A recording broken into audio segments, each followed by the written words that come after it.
Nama saya Irvi Raisa, NIM 1812143 dari kelas PIB semester 6. Pada kesempatan kali ini, saya akan menjelaskan materi mengenai negotiation skill dan relationship building, yang mana tugas ini adalah untuk memenuhi salah satu tugas ujian akhir semester pada mata kuliah pendidikan soft skill. Baiklah, langsung saja pada pemaparan yang pertama, yaitu mengenai negotiation skill. Nah, pengertian dari negotiation skill ini adalah kemampuan yang harus dimiliki seseorang agar proses negosiasi dapat berjalan lancar dan efektif, sehingga kemauan dari semua pihak dapat tercapai. Negosiasi itu percakapan yang orientasinya untuk mencapai kesepakatan yang menguntungkan semua pihak yang terlibat. Namun, tidak selalu negosiasi itu menguntungkan semua pihak, bisa juga hanya satu pihak atau beberapa pihak saja. Istilah negosiasi bukanlah hal yang baru. Negosiasi ini digunakan untuk menjembatani dua kepentingan yang berbeda, misalnya antara penjual dan pembeli atau antara produsen dan konsumen. Oleh karena itu, agar terjadi suatu kesepakatan di antara dua belah pihak, diperlukan negosiasi. Sementara itu, orang yang sering melakukan negosiasi disebut sebagai seorang negosiator. Dalam setiap proses negosiasi, selalu ada dua belah pihak yang berlawanan atau berbeda sudut pandangnya. Agar dapat menemukan atau kesepakatan kedua belah pihak, maka perlu bernegosiasi. Selanjutnya yaitu tujuan negosiasi. Apa sih tujuan dari negosiasi? Nah, tujuan negosiasi ini adalah untuk menghasilkan win-win solution melalui saling pemahaman dari kedua belah pihak yang bernegosiasi, yaitu keduanya memperoleh apa yang diinginkan masing-masing serta di antara mereka tidak ada yang dirugikan. Selain mempunyai tujuan, negosiasi juga mempunyai manfaat untuk menciptakan jalinan kerja sama antar badan usaha atau institusi ataupun perorangan untuk melakukan suatu kegiatan atau usaha bersama dan untuk menjalin hubungan bisnis yang luas. Selanjutnya, faktor-faktor yang mendorong kemampuan bernegosiasi. Nah, tadi kan negosiasi ini adalah keterampilan yang dapat dipelajari oleh setiap orang, di mana negosiasi ini adalah suatu proses, sebuah metode untuk mencapai kesepakatan mengenai suatu masalah yang sedang didiskusikan atau diperdebatkan. Ada beberapa cara untuk meningkatkan dan menguatkan kemampuan negosiasi. Yang pertama yaitu fokuslah pada keuntungan kedua belah pihak supaya tidak merasa saling dirugikan. Kemudian tetap berpatokan pada keinginan kita, dan selanjutnya tetap fokus pada tujuan negosiasi kita, dan selanjutnya jangan terpengaruh oleh trik-trik yang dilancarkan lawan sehingga mempengaruhi tujuan semula. Dengarkan negosiasi yang ditawarkan, kemudian ajukan pertanyaan untuk setiap poin yang belum jelas, dan yang terakhir yaitu ketahui gaya negosiasi orang yang kita ajak negosiasi supaya dapat memudahkan dalam menghadapi dan menyelesaikan proses negosiasi.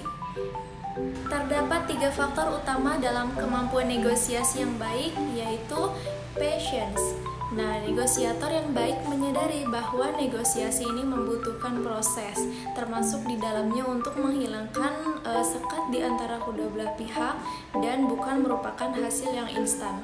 Kemudian selanjutnya self-confidence, yaitu inisiator yang baik menyadari bahwa dengan memiliki kepercayaan diri, berarti memiliki pula keyakinan akan kemampuannya untuk mencapai keberhasilan negosiasi. Selanjutnya yaitu communication skill, yaitu negosiator yang baik menyadari bahwa dengan melibatkan dua pihak, negosiasi membutuhkan kemampuan agar mampu menangkap pesan secara efektif. Selanjutnya yaitu tahapan negosiasi. Untuk mencapai hasil yang diinginkan, maka diperlukan pendekatan sistematis dan terstruktur dalam negosiasi. Nah, tahap-tahapnya yang pertama adanya tahap persiapan. Sebelum bernegosiasi, perlu untuk menentukan lokasi dan waktu pertemuan dan siapa yang harus menghadiri pertemuan.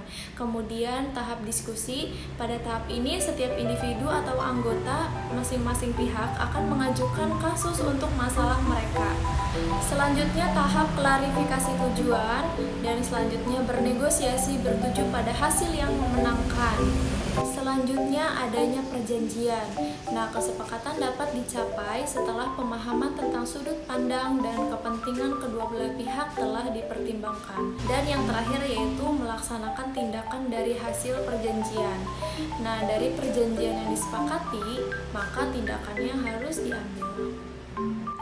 Baiklah, selanjutnya yaitu mengenai relationship building. Nah, pengertian relationship building ini adalah proses dalam mengidentifikasi dan membangun, mempertahankan, mempercepat, dan kapanpun perlu memutuskan hubungan dengan pelanggan pihak lain yang berkepentingan terhadap perusahaan untuk memperoleh laba, sehingga dapat mencapai tujuan dari seluruh bagian yang terlibat dengannya, yang bertujuan membangun hubungan yang saling menguntungkan antara pelanggan dan pemasok distributor.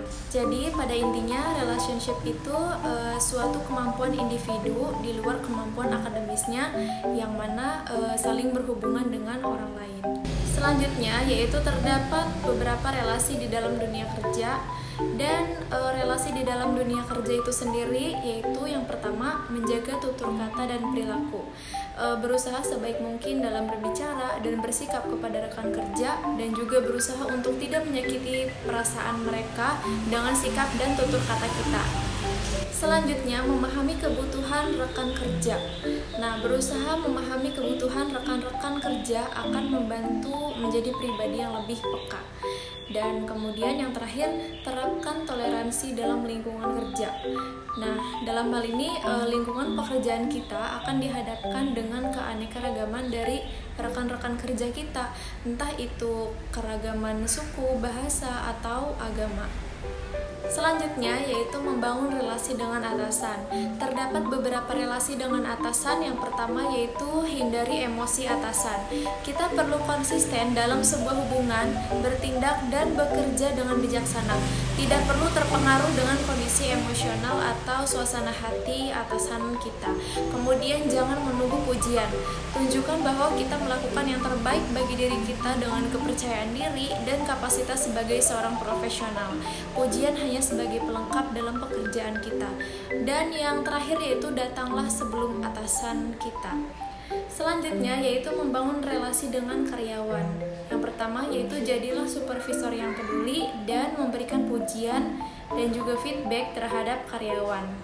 Selanjutnya yaitu membangun relasi dengan pelanggan atau klien. Yang pertama, ajak pelanggan untuk mengobrol, dan cara ini bertujuan untuk melakukan pendekatan bersama pelanggan.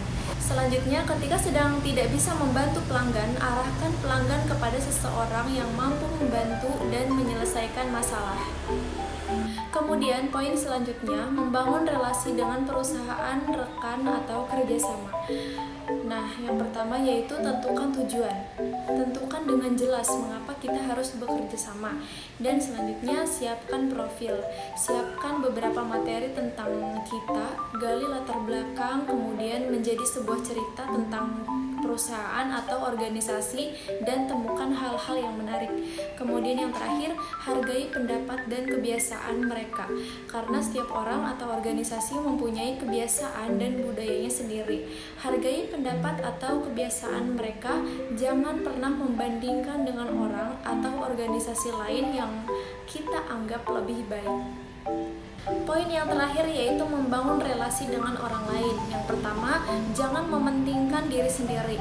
Langkah pertama yang harus diambil dalam membina hubungan yang baik dengan orang lain adalah jangan terlalu mementingkan diri sendiri.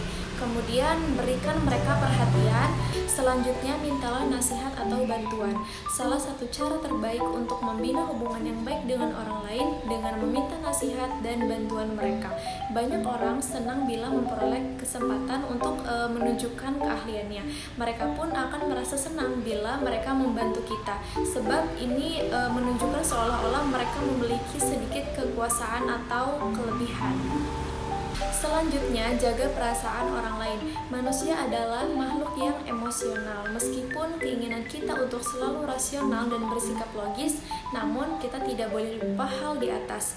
Bila kita ingin sukses dalam hubungan dengan orang lain, bersabarlah dengan perasaan orang lain. Dan yang terakhir yaitu jadilah seorang pendengar yang baik. Maka disimpulkan bahwa dalam membangun hubungan yang baik kita perlu memperhatikan, mengetahui, dan bahkan menguasai berbagai hal, karena itu sangat menentukan, seperti mengetahui problem-problem yang ada dan akan membuat kita dapat menghindari hal-hal tersebut. Sekian penjelasan dari negotiation skill dan relationship building. Kurang lebihnya mohon maaf. Wassalamualaikum warahmatullahi wabarakatuh.